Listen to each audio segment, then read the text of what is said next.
রাজকুমারী ঈশ্বরা চন্দ্রগুপ্তের মৃতদেহ নিয়ে এলেন বারনাবতে এই বিশ্বাসে যে চন্দ্রগুপ্ত বেঁচে উঠবেন, কারণ এখানকার শিব মন্দিরে এমন কিছু অলৌকিক পাথর আছে যাতে মৃতদেহকে রেখে বিশেষ পুজো করলে প্রাণ সঞ্চার হয় মৃতদেহে।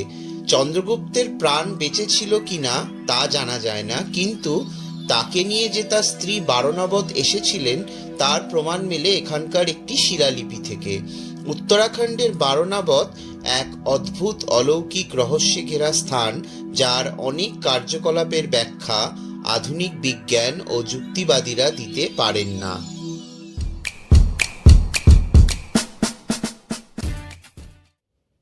Hello everyone, welcome to my channel book readers destination. আজকে আমি অনিরুদ্ধ সরকারের লেখা রহস্যে ঘেরা হিমালয় বই থেকে বারনাবত মৃতদের বাঁচিয়ে তোলার অলৌকিক গ্রাম এই চ্যাপ্টারের সামারি আপনাদের সাথে শেয়ার করব। ভিডিওটা অবশ্যই লাস্ট অবধি দেখবেন।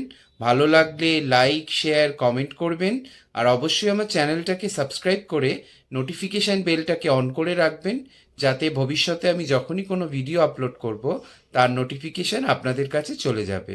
তাহলে চলুন শুরু করা যাক। হিমালয়ের এক অন্যতম অলৌকিক রহস্যে ঘেরা অঞ্চল এই বারনাবত। উত্তরাখণ্ডের এই সফরে একই সঙ্গে সঙ্গী হতে পারে পর্বত, প্রকৃতি এবং পুরাণ। আসলে উত্তরাখণ্ড জুড়েই ছড়িয়ে রয়েছে নানা কিংবদন্তি আর লৌকিক বিশ্বাসের গল্প। কত পৌরাণিক আখ্যান যে জড়িয়ে আছে উত্তরাখণ্ডের উত্তরকাশীর এই পর্বতচূড়ায়, তা বলে শেষ করা যাবে না। কথিত আছে এখানে বসেই ব্যাসদেব রচনা করেছিলেন 18টি পুরাণ। স্কন্দ পুরাণে এই পর্বতের শিখরকে বারনাবত বলা হয়েছে। মহাভারত বলছে এখানেই হয়েছিল যতুগৃহ কাণ্ড। বিদুরের বুদ্ধির জোরে পাণ্ডবরা এখান থেকেই বেঁচে ফিরেছিলেন। পাণ্ডবদের নদীতে পৌঁছে দেওয়া সেই সুড়ঙ্গের একটা অংশ আজও জীবিত এই স্থানে। এখানে পাহাড়ের কোলে অপরূপ জনপদ, যার নাম লাখামণ্ডল, যার আরেক নাম হলো মোরা গ্রাম। নিচ দিয়ে বয়ে চলেছে যমুনা নদী। এই পথে আর একটু গেলেই যমুনেত্রী, যমুনা নদীর উৎস। বিশালাকার মোরা শিব মন্দির চত্বরে গিয়ে শোনা যায় একসময় এখানে অনেক মন্দির ছিল, যার অনেকগুলি প্রাকৃতিক বিপর্যয়ে ধ্বংস হয়ে গেছে। এই এলাকার মাটি খনন করে মহাভারতীয় যুগের অনেক নিদর্শন পাওয়া গেছে।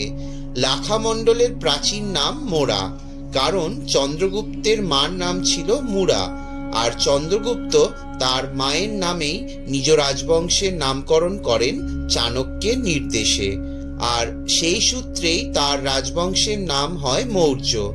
আর মুরার নামে এই মন্দিরের নাম হয় মোরা বা মুরা শিব মন্দির। বিশাল পরিসর জুড়ে মোরা শিব মন্দির। মন্দিরের বেদিতে বৃহদাকার শিবলিঙ্গ। শিবলিঙ্গের সামনে দুটি মূর্তি, যার একটি মানব ও আরেকটি দানব। স্থানীয় বাসিন্দারা আজও মনে করেন মৃত্যুর পরে মানুষের মৃতদেহকে এই মন্দিরে এনে রাখা হতো মানব ও দানব মূর্তির মধ্যে থাকা একটি বিশেষ শিলার ওপরে। মন্দিরের পূজারীরা পুজো করার পরে কিছুক্ষণের জন্য হলেও মৃত শরীরে প্রাণ সঞ্চার হতো।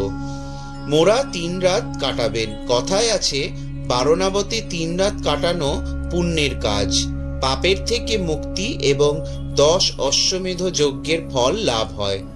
উত্তরকাশী এক বিচিত্র অনুভূতির জায়গা, যেখানে পুরাণ, ইতিহাস, বাস্তব সব মিলেমিশে একাকার হয়ে যায়। এখানেই আছে অপ্সরা পর্বত বা পরিপর্বত। পরিরাজ্য বলেও এর পরিচিতি আছে। এর প্রাচীন নাম মন্দার পর্বত। এখানে নাকি এখনো স্বর্গের অপ্সরারা নেমে আসেন বলে স্থানীয়দের বিশ্বাস। এই অঞ্চলকে ঘিরে রয়েছে কেদার, বদ্রীনাথ, গঙ্গোত্রী, যমুনেত্রী। এই 4 ধামের মাঝে মাথা তুলেছে ব্যাস পর্বত। এর গুরুত্ব তাই বুঝতেই পারছেন। এক অলৌকিক শক্তি এই অঞ্চলে কাজ করছে সব সময়। এই ছিল অনিরুদ্ধ সরকারের লেখা রহস্যে ঘেরা হিমালয় বই থেকে বারনাবত মৃতদের বাঁচিয়ে তোলার অলৌকিক গ্রাম চ্যাপ্টারের সামারি, যেটা আমি আপনাদের সাথে শেয়ার করলাম। ভিডিওটি ভালো লাগলে অবশ্যই লাইক, শেয়ার, কমেন্ট করবেন এবং অবশ্যই আমার চ্যানেলটাকে সাবস্ক্রাইব করে নোটিফিকেশন বেলটাকে অন করে রাখবেন, যাতে ভবিষ্যতে আমি যখনই কোনো ভিডিও আপলোড করব তার নোটিফিকেশন আপনাদের কাছে চলে যাবে। ধন্যবাদ।